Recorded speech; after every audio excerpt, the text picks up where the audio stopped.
I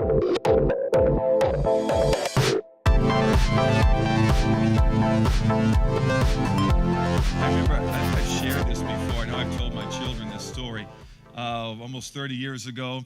For some reason, I remember this as it was yesterday. As a matter of fact, it was, to be exact, it was less than 48 hours before our first son, Levi, was born. And it was at a remember a watch night service? They called them watch night services, New Year's Eve. And my wife and I were at one of those. And, of course, she was expecting any day, need to say, but we're going to bring in the new year right way in the God's house. But anyway, they had a testimony service. I think we talked about that a little bit last week or week before. They had a testimony service. And this elderly gentleman who was still very young, I remember he was 93 years of age, and lived for God for about 90 of those years. I mean, you talk about a pillar in the church, still in good health, good shape, and all that. But I remember, he shared just how good God has been to him all of his life, and especially that past year.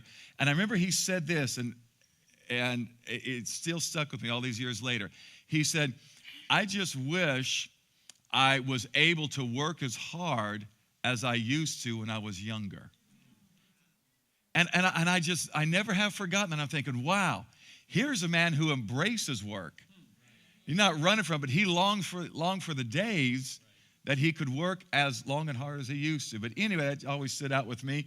I come from a lineage of hardworking people.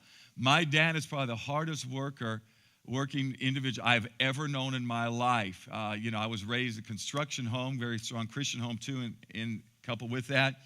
And I'm blue collar. It's still in my roots. I am blue collar to my core. I'm proud of that, glad for that. And I know we got a lot of white collar in here, and all that's wonderful and all that. But man, I just so appreciate people in our society who have worked with their hands, and they have helped to actually build the buildings that we enjoy and that we drive by each and every day. Nothing against anyone who doesn't work with their hands and work outside, because everyone works. I could not work in an office day in and day out. My hat is off to you. I salute you. God bless you. You have a great grace that I do not have. God bless you. And it's a very, very strenuous, very hard type of work, different at the same time, but still very taxing.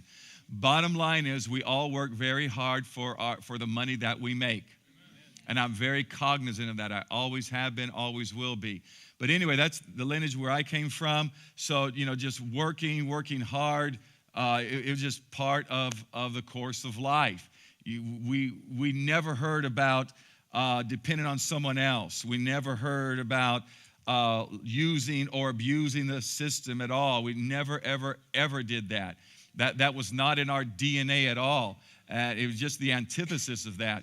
And I know you guys are just the same way, which makes us just a wonderful local church. But anyway, let's get into this now. The book of Ecclesiastes, chapter 5. There again, my favorite scriptures in the entire Bible. It says this, Ecclesiastes 5, we're going to begin in verse 18. Here is what I have seen, Solomon said. It is good and fitting for one to eat and drink. Oh, see, it's good to enjoy food. You got that? And to enjoy the good of all his labor, in which he toils under the sun, or even in a climate-controlled environment, right? All the days of his life, which God gives him, for it is his, it is their heritage. That word heritage simply means portion. I've shared these scriptures before, and I'm going to continue to share them every year that I pastor when Labor Day Sunday approaches. Because I believe every child of God should continue to hear this and also be encouraged by it.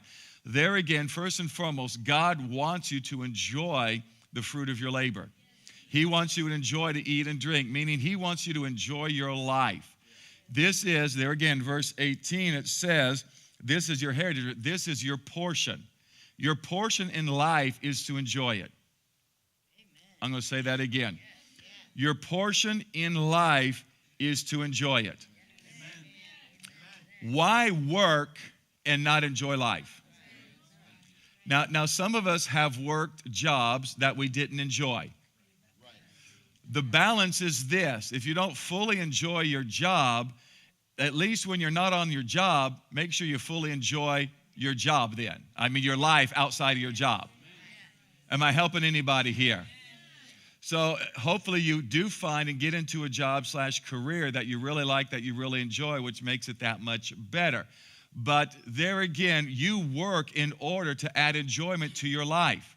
I have never understood people like this. They work hard, but they don't enjoy the fruit of their labor. They're stingy, they're miserly, they're penuristical in their attitude. They hold on to it. Why? Because when you die, your kids are going to get it and they're going to blow it. You've seen the bumper stickers, like the big RVs or whatever, said, I'm spending my children's inheritance, stuff like that. But anyway, it's like, why work and not enjoy it? Why work and not go to a movie every now and then? I ain't going to a movie, that costs $10 to get in. Why are you working then? Why work and not go get a hamburger every now and then? Okay, you're vegan. Okay, well, why work and not go to a vegan restaurant and eat a little air tofu stuff, Why not do that? Why work and not go on a vacation? Why work and not go to Disneyland? Why work and not go to the coast? Why work and not do that? That's why you work. Look at somebody say, that's why you work. See, we got this all wrong. We say, we work to pay the bills. No, you work to enjoy life. Because see, if you get, I'm going to set some of you free here today. Now you got to pay your bills. Everyone say amen to that. See, it's not my responsibility to pay your bills. It's not the church's responsibility to pay your bills. We help people from time to time. We still are very benevolent. We have helped people over the decades. We'll continue to do that, but not every week, not every month. The church is not to be an ATM machine for people who don't work or who can't budge. Oh, okay, I better move on. So it's sad, but a lot of people have a mentality that's what a church is to be. But anyway, you work first and foremost, not to pay your bills, even though you do pay your bills. You don't work first and foremost to pay your mortgage. You work first and foremost because it's a biblical principle. Right? God blesses those who work. God said, I'll bless everything you put your hand to do. But if we don't put our hand to something, God can't bless it. So some of you have put your hand to, administrative positions, managerial positions. Some of you have put your hand to, the computer industry. Some of you in the finance realm. Some of you in the law realm. Some of you in the mechanic realm. You put your hand to something, such as what we primarily call working. You put your hand to that, and therefore God has blessed that, and He will continue to bless that. But we work first and foremost for that, to fulfill that biblical principle in our life. Whatever we put our hand to do, God will bless it, right? Secondly, we work to enjoy life.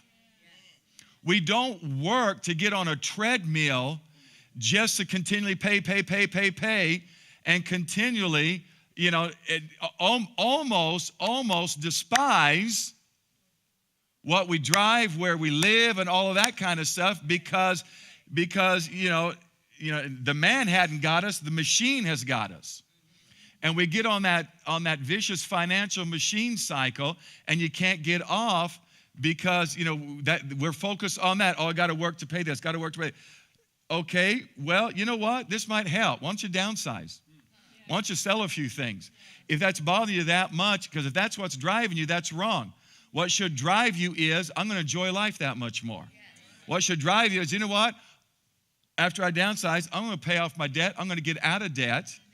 And then what I'm going to do, I'm going to work and I'm going to enjoy this. I'm going to first and foremost tithe and give offerings. When I work, I'm going to first and foremost tithe and give offerings. And then from my work also, I'm going to set aside some savings account. I'm going to set aside something for a little financial cushion. And then, of course, I meet my responsibilities. And then I'm going to blow the rest.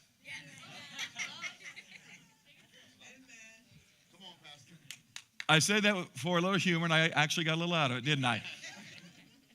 You're not blowing money when it's recreating your senses. You're not blowing money when you are taking a vacation.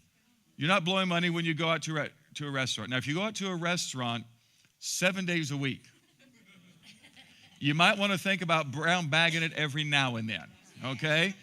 Because that should be a special occasion. But anyway, you're not blowing money when, there again, you go on that vacation. You're not blowing money when you do those things. You're recreating your senses. That's a recreational time that, remember, in recreation, you are recreating your soul.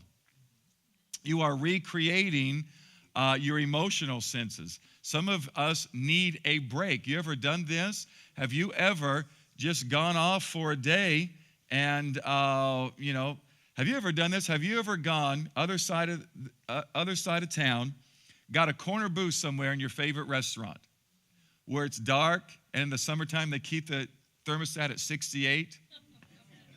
And after 2 glasses of iced tea, you start shivering.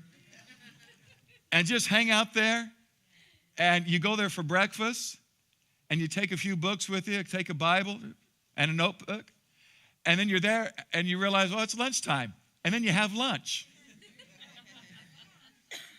Am I helping anybody here? Here's the point. You're not blowing money or blowing time. You're recreating yourself, and the thing about it is, you work, you deserve that, you've earned it. If it's that, if it's a vacation, it's whatever. Bottom line, as long as the bills are being, first and foremost, as long as you're tithing and sowing offering, as long as you have some kind of financial cushion, your finances are in order, and as long as you got some kind of reserve there, as long as all those things are taken care of and you're meeting your financial obligations, you need to use some of that for yourself. That's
For more information about our teaching resources, visit our website at ciclive.com.